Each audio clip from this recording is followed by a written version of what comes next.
لبیت کا وتیرہ تھا، کہتے تھے جو کچھ ہم سے پوچھنا ہے پوچھو، تو اس شخص نے ایک ایسا سوال ڈھونڈا کہ شاید میرا چوتھا امام جواب نہ دے سکے۔ امام کے پاس آیا اور سوال واقعاً سخت تھا، کہا کہ مولا کیا خدا رحیم ہے؟ کہا ہاں۔ کریم ہے؟ کہا تواب ہے؟ ہاں۔ غفار ہے؟ ہاں۔ کہا مولا خدا کتنا رحیم ہے، یعنی کتنی بخشش کرنے والا ہے۔ ایک برداشت ہوتی ہے نا ہر انسان کی، آپ کہیں میں کبھی غصہ نہیں کرتا تو آپ مجھ سے پوچھیں گے آپ کی برداشت کتنی ہے۔ کوئی آپ کو دھکا دے پھر بھی برداشت کر لیں گے، آپ کہیں ہاں، کوئی گالی دے دے پھر بھی ہاں۔ تو یہ امام سے پوچھنا چاہتا تھا خدا کیا رحم ہے کتنا، وسیع کتنا ہے؟ تو امام نے کہا بہت وسیع ہے۔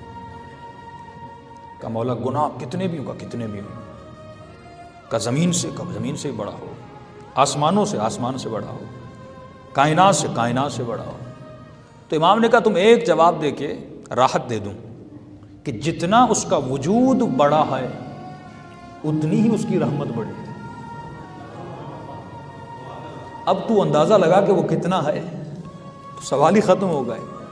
اس نے کہا ٹھیک ہے مولا، اب آخری سوال ہے، کیا خدا اتنا رحیم ہے کہ اپنے وجود سے بڑا؟ کہا کتنا بھی بڑا گنہگار ہوگا، کتنا بھی بڑا گنہگار۔ اب اس نے کہا مولا کیا خدا یزید کو بخش سکتا ہے؟ سوال تھا اپنی جگہ پہ ویلڈ۔ مولا کیا خدا شمر کو بخش لے گا؟ اب ایک مرتبہ مولا کہہ چکے کو اتنا رحیم ہے اور اتنا کریم ہے، اب ایک مرتبہ سوال ہے مولا اگر نہیں کہتے تو کہ مولا یہ تو جواب ہی متضاد ہے۔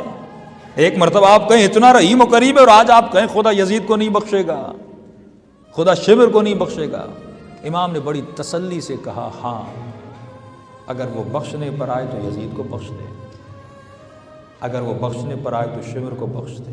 اب شیعہ تھا، جلال میں آیا کہ مولا یہ کیسی باتیں کر رہے ہیں، جس نے میرے آقا کو شہید کیا، جس نے اتنے ظلم ڈھائے، جن کے اوپر زیارت عاشوراء میں اور مختلف زیارتوں میں اتنی لعنتیں، دن بھر ہم لعنتیں کرتے رہتے ہیں اور قیامت میں خدا ان کو بخش دے گا، مولا یہ تو منظور، یہ کیسے ممکن ہو سکتا ہے؟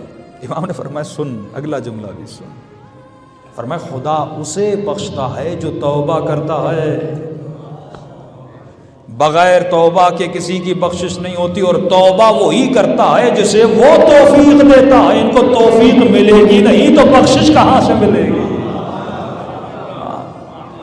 تو یہ بھی